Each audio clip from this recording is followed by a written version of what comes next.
Now, you had mentioned that there's 6 of 21 core competencies that your DNA, your sales DNA looks at. What are the 6 core competencies that those look at? The 6 sales DNA competencies are: 1, how much they need to be liked. Okay. The more they need to be liked, the harder it is to ask questions and push back. 2, their ability to stay in the moment. If they can stay in the moment and their mind doesn't wander, they can control their thoughts, they can listen, because you can't ask a good question if you didn't listen to what you're going to ask the question about.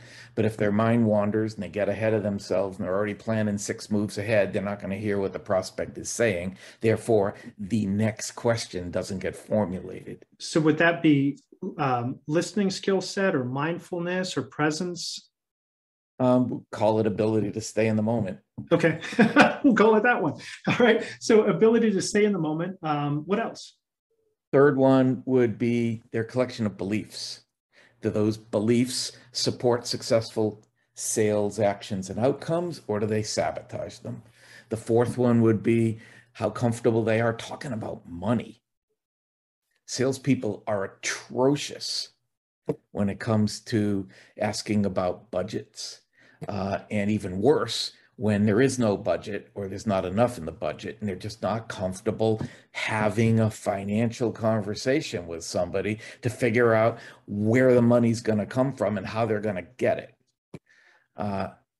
5, rejection proof. That one kind of stands on its own, but it's not fear of rejection. It's how quickly they can recover from rejection, get right back on the horse. And then the last one is what I call supportive buy cycle.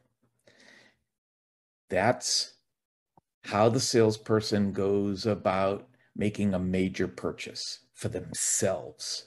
And that consists of a bunch of things. It's how much is a lot of money, at what threshold, which influences what they can sell. If they think, $50 is a lot of money, they're not going to have much success selling something that's 10 grand. Yeah. Whether they research, if they research, they're ripe for getting their brains picked for free. And if they don't, they probably won't.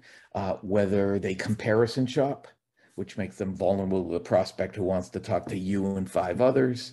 Whether they price shop, which makes them vulnerable to the prospect who wants to buy the lowest price. Whether they think it over at decision time, which makes them vulnerable to every put off that God ever invented. And whether they like salespeople and getting sold to, which tells us whether they're going to overcompensate for the salespeople they don't like. Unpack that last one a little bit. I've not heard that. Okay. There's about 1/3 of all the salespeople that are out there actually hate being sold and don't like salespeople. And they're out there overcompensating for what they perceive are dishonest, shady salespeople.